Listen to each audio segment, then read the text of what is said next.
আসসালামু আলাইকুম রহমতুল্লাহ। আপনাদেরকে বলছিলাম না নির্বাচনের আগে যে বিএনপি ক্ষমতা আসলে পারে আওয়ামী লীগের চাইতেও 2 গুণ 3 গুণ ফ্যাসিবাদ হয়ে উঠবে।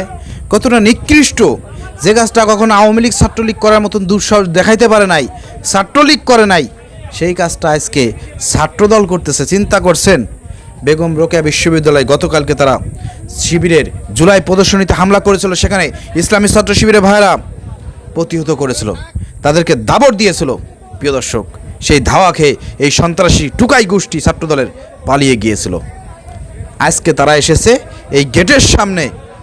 আল্লামা দেলোয়ার হোসেন সাঈদী সহ জামাতের প্রখ্যাত যেসব নেতা ছিলেন, প্রিয় দর্শক, সাবেক আমির ছিলেন, সেক্রেটারি ছিলেন, যারা বেগম খালেদা জিয়ার সঙ্গে রাজনীতি করেছেন, বেগম খালেদা জিয়ার সঙ্গে রাজনীতি করেছেন, জোট করেছেন, মন্ত্রী হয়েছেন, তার সঙ্গে বৈঠক করেছেন, তার পাশে বসেছেন, সেই নেতাদের ছবিটা নিয়ে আজকে ছাত্রদল জুতা নিক্ষেপ করার মতন যে দুঃসাহস দেখিয়েছে, এই ঘটনার মধ্যে দিয়ে প্রমাণ হয়ে গেল, প্রিয় দর্শক, যে আমি যেটা বলেছিলাম যে ভয়ঙ্কর রকম ফ্যাসিবাদ আপনি আগামীতে দেখতে পাবেন। আওয়ামী লীগকে কতটুকু দেখেছেন, তার চেয়ে ভয়ঙ্কর রকমের ফ্যাসিবাদের জন্ম বিএনপি দিচ্ছে। দেখেন এই ছাত্রদল, আগামীতে যদি এই প্রধানমন্ত্রী তারেক রহমানের কোনো পতন ঘটে, সেই পতনের জন্য দায়ী থাকবে এই বর্তমান সন্ত্রাসী এই ছাত্রদল। এটা বলে দিলাম, প্রিয় দর্শক। মানে চিন্তা করছেন, ছাত্রলীগে কখনো ক্যাম্পাসে কখনো এই ধরনের জামাত নেতাদের ছবি বিকৃত করে এভাবে জুতা পেটা করার সাহস দেখাইতে পারে নাই।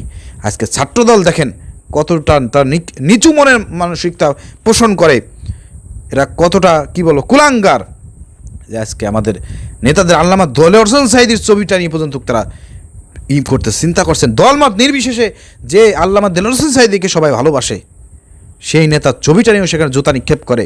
কত বড় কুলাঙ্গার এরা, চিন্তা করছেন কোন কুলাঙ্গার মা বাবা এদের সব কুলাঙ্গার জন্ম দিয়েছে, এটা এখন আমাদের মানে চিন্তা করতে হচ্ছে। ধিক্কার জানায় সব ফ্যামিলি, ওই সব পরিবার, বাপ মাকে, যে এই ধরনের কুলাঙ্গার জন্ম দিয়েছেন, যে সারা পৃথিবীর ভিতরে, সারা বাংলাদেশের মধ্যে প্রখ্যাত আলেমেদিন আল্লামা দেলোয়ার হোসেন সাঈদীর ছবিটা নিয়ে পর্যন্ত তারা জুতা নিক্ষেপ করে। আল্লাহ রাব্বুল আলামিন এরা যে পাপ করেছে তার পাপের শাস্তি অবশ্যই দেবেন। আল্লাহ তাদের 2 হাতকে ধ্বংস করে দিন, আবু লাহাবের মতন, যাতে তাদের 2 হাত ধ্বংস হয়ে যায়। আমরা বলতে চাই প্রধানমন্ত্রীকে যে আপনার পতন ডেকে আনতেছে এই ছাত্রদলের সন্ত্রাসী টুকাই বাহিনী। বেগম খালেদা জিয়া কী বলেছিল, যে আমি এই ছাত্রদলের টুকাই দেখতে চাই না, ছাত্রদলে আমি পড়ালেখা করার লোক দেখতে চাই, ওই টুকাই ভাড়া করে নিয়ে এসে আমি এই ধরনের মিছিলগুলো দেখতে চাই না বলছিল না বেগম খালেদা জিয়া? এমনি বলে নাই, সেই টুকাই দিয়ে আজকে এই দেশ পরিচালনা করতে চাচ্ছে প্রধানমন্ত্রী তারেক রহমান। এদেশের জনগণ এটা মেনে নেবে না। সাধারণ শিক্ষার্থী থেকে শুরু করে সবাইকে বলবো, আপনারা জেগে উঠুন। এই নব্য ফ্যাসিবাদের মানে উত্থান হওয়ার আগেই তার শিকড় কেটে ফেলতে হবে, না হলে আগামী দিনে ভয়ঙ্কর ফ্যাসিবাদ আপনাদের জন্য অপেক্ষা করতেছে।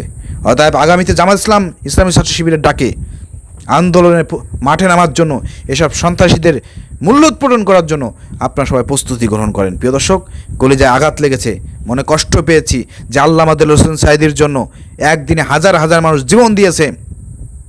সেই আল্লামা দেলোয়ার হোসেন সাঈদীর ছবিটা নিয়ে তারা এই ধরনের দুঃসাহস দেখিয়েছে। এদের একটারও হাত রাখা যাবে না শরীরে। বিপ্লবী ভাইয়ের আল্লামা দেলোয়ার হোসেন সাঈদীর প্রেমীরা, আপনারা জেগে উঠুন। কালকে যেভাবে প্রতিরোধ গড়ে তুলেছেন, এদেরকে চিহ্নিত করে রাখেন। ভিডিও ক্যামেরায় দেখা যাচ্ছে, সব কয়টাকে এমন সাইজ করবেন, ওদের সাইজ দেখে যাতে নেক্সট এই ধরনের আলেম ওলামাদের, জামাতের নেতৃবৃন্দদের এরকম ব্যঙ্গাত্মক ছবিটা নিয়ে জুতা পিটা করার মতন এই ধরনের অপমান করার সাহস যাতে কেউ দেখাইতে না পারে, এর প্রতিশোধ অবশ্যই নিতে হবে আমাদের। দর্শক, ভিডিও শেয়ার করে দেন।